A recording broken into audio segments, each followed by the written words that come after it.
Hello everyone and welcome back to another All You Need to Know video. This time we're taking a look at the Stones' latest permanent addition to the team, Sam Bone, and what he may be able to offer this Maidstone team going forward. So, taking a look at the simple things first. Who is Sam Bone? Well, Sam Bone is a primarily central defender, although if you did watch his latest interview with Maidstone United, he will have mentioned that he feels a little bit more comfortable playing in that central midfield role. We'll go into that, of course, in this video. But yes, someone who in the last 2 years at least in his career has primarily played in that central defensive position, has also featured at left back and right back numerous times across the last couple of seasons too, with a few central midfield performances littered in and amongst it. So what is it about him, his profile maybe, that just looking at him you might be able to, highlight from him? Well, it does seem that he's quite a big boy. If you look online, it does say he's around that 6 foot to 6'2" mark. In some of the training photos, he looks actually a little bit closer to the height of Joe Alol, so maybe in that 6'1", 2, 3 range. Of course, you can never really tell with contrasting things online. That is the internet for you. But he's quite a tall player. But he's not tall in the sense of Greenwich tall. He's not particularly lean. He's very bulky, and he's an incredibly strong player as well. That's something that, of course, again, we will get into in this video. He does use his size to his advantage. That benefits him as well playing in the midfield. He does very well at holding off other players when in possession. That is something that Maidstone, I do believe, need a little bit more of in this team. Of course, Regan Booty, Sam Corn, Dom Adesanya, even Henry Woods, Bivesh Gurung, all not the biggest players in that midfield role. So having someone who can play in midfield, who's a little bit bigger, will of course benefit this Maidstone team in terms of ball retention.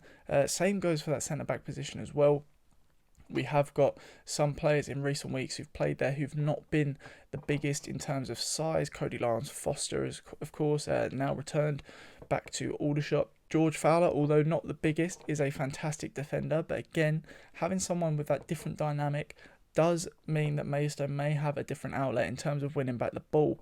So, as a very big player, playing in that defensive role, he is someone who uses his aerial ability to his advantage. He does seem to be able to direct his headers pretty well from the footage that I've been looking at.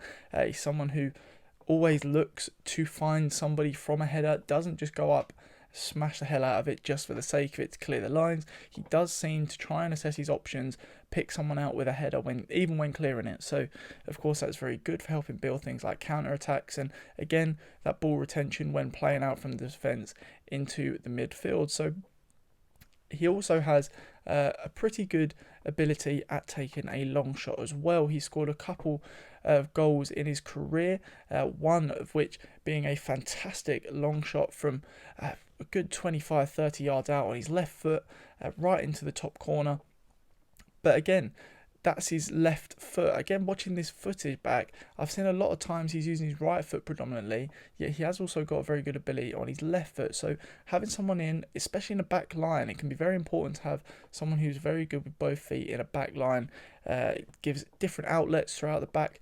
It allows you to play out from the left, play out from the right, directly down the middle. Also means you're a little bit more comfortable making challenges with either foot as well.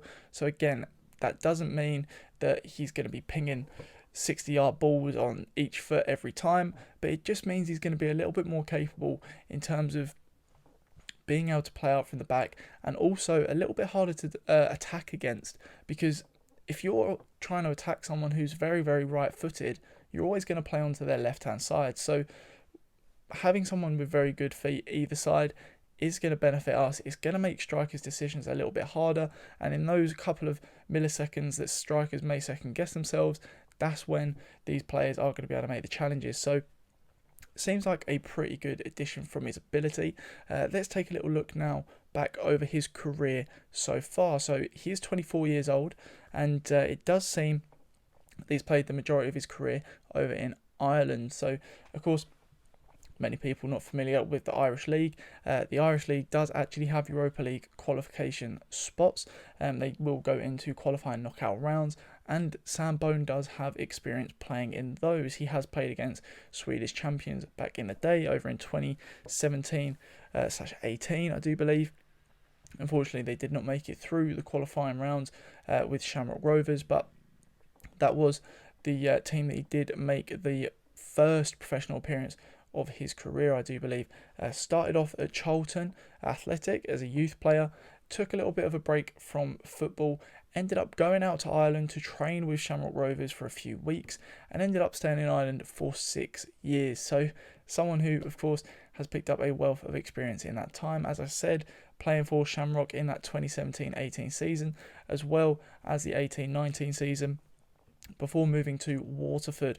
Waterford, of course, not one of the better teams in Ireland, but still not too bad at all. Unfortunately, during his time there, he did pick up a very lengthy injury, did miss about 6, 7, 8 months of playing time with a really bad hamstring injury.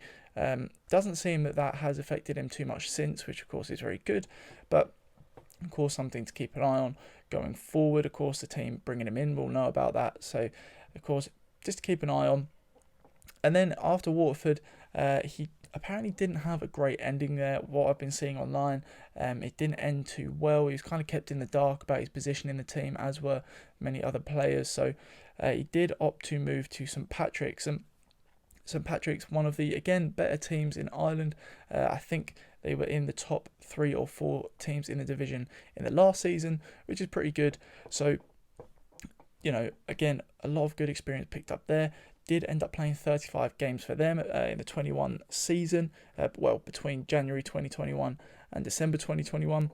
And then it was after December 2021, in January 2022, last year, he did move to his most recent club, Dundalk. And Dundalk, of course, another very good team in Ireland, did finish in that top 3 again in the Irish League.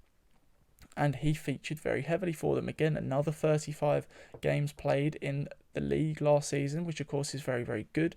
He has played 141 professional games across his career. So at 24, that's pretty impressive considering he did miss a very lengthy spell out through injury.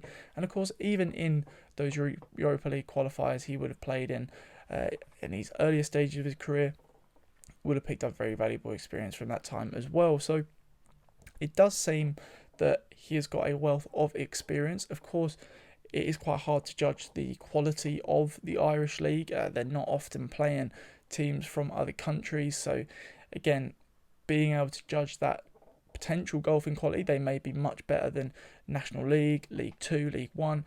It's not for me to know, unfortunately. But looking at coefficient rankings and stuff, the Irish League does not place too highly.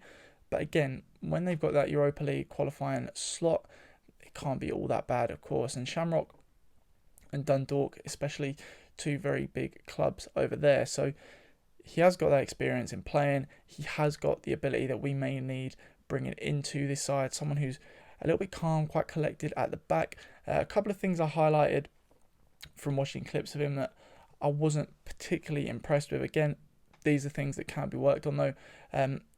He's not the fastest player now. I think that's got a lot to do with his size, which he does use to his advantage. He's not caught out too often because of his speed, and that does seem to be probably the biggest weakness in his game for me.